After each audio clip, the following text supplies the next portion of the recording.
The Galactic Council's emergency session had been called within hours of the first sighting. Representatives from dozens of species gathered in the crystalline chambers of Nexus Prime, their various forms of communication creating a cacophony of clicks, whistles, and telepathic static. At the center of their heated discussion was a single holographic image that had sent shockwaves through every civilized world in known space. A human battleship had appeared at the edge of the outer rim. Admiral Kress of the Vorthan Empire studied the reconnaissance data with growing unease.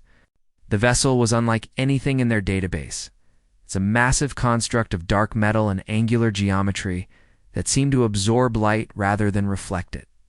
Its hull bristled with weapon emplacements that defied conventional understanding of energy output ratios. "The readings must be incorrect," muttered Ambassador Thane, his reptilian features twisted in disbelief. No single vessel could generate that level of power signature. Fleet Commander Vale, representing the aquatic Deepsworn Alliance, undulated her tentacles nervously. Our scouts barely escaped the encounter. The human ship detected them from distances that should have been impossible. The truth was more terrifying than any of them wanted to admit. For 3 centuries, the galaxy had enjoyed relative peace under the Galactic Council's governance. Wars were small, localized affairs, settled through diplomacy or brief skirmishes. No species had developed weapons capable of planetary destruction. The very concept of total warfare had become an ancient relic. Humanity changed that in a single day. Captain Blake stood on the bridge of the UES Retribution, watching the tactical display update with new contacts. Dozens of alien vessels were maintaining what they probably considered a safe distance, though his ship's sensors could track them with ease.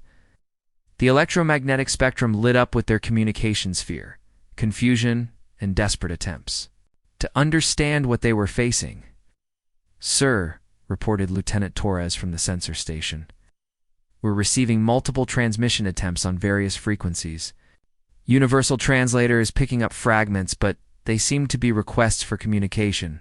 Blake nodded grimly. The Retribution had been humanity's response to first contact gone wrong.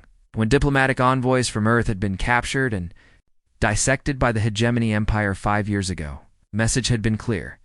Humanity was seen as nothing more than another primitive species, ripe for exploitation. The galaxy was about to learn otherwise.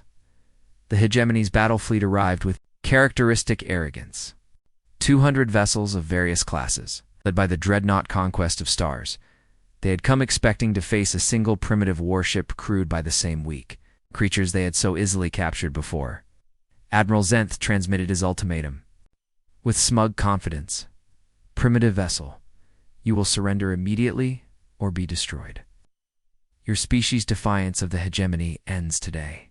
The response came not in words, but in action.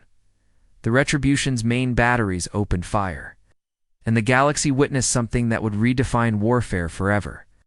Streams of coherent plasma, traveling at significant fractions of light speed, reached across space in mere seconds. The lead Hegemony vessels simply ceased to exist. Their matter converted to expanding clouds of superheated gas. But it was the secondary weapons that truly shocked the alien observers. Kinetic projectiles accelerated to relativistic speeds turned enemy cruisers into debris fields. Point defense systems designed to handle fighter craft instead swatted aside incoming missiles like insects. While the ship's shields absorbed energy weapon strikes that should have vaporized entire city blocks, within 12 minutes, the Hegemony's invincible fleet was reduced to scattered survivors, fleeing in all directions. The news spread faster than the refugees could carry it. Humanity had not just won a battle, they had demonstrated a level of military capability that rendered every other species' armed forces obsolete. The few surviving Hegemony officers spoke in hushed tones of impossible accuracy, devastating firepower, and defensive systems that seemed to violate known physics. What terrified the galaxy most was the realization that the Retribution was not unique. Intelligence reports soon confirmed the existence of dozens of similar vessels with more under construction. Humanity had built a war machine designed not just for victory, but for absolute dominance. The Galactic Council's next session was very different from the first. Gone were the heated debates and posturing. In their place was a careful, respectful discussion of how to approach these newcomers who had proven themselves capable of dismantling galactic civilization single-handedly. Ambassador Gray, humanity's first official representative to the Council, sat calmly as species after species offered tribute, trade agreements, and assurances of friendship. The same civilizations that had ignored or dismissed humanity's previous diplomatic overtures now competed desperately for favorable terms. "We seek only what any species desires," Gray explained to the assembled representatives. "Security for our people, freedom to explore and grow, and respect for our sovereignty. We have no interest in conquest or domination." The words were diplomatic, but everyone present understood the unspoken truth.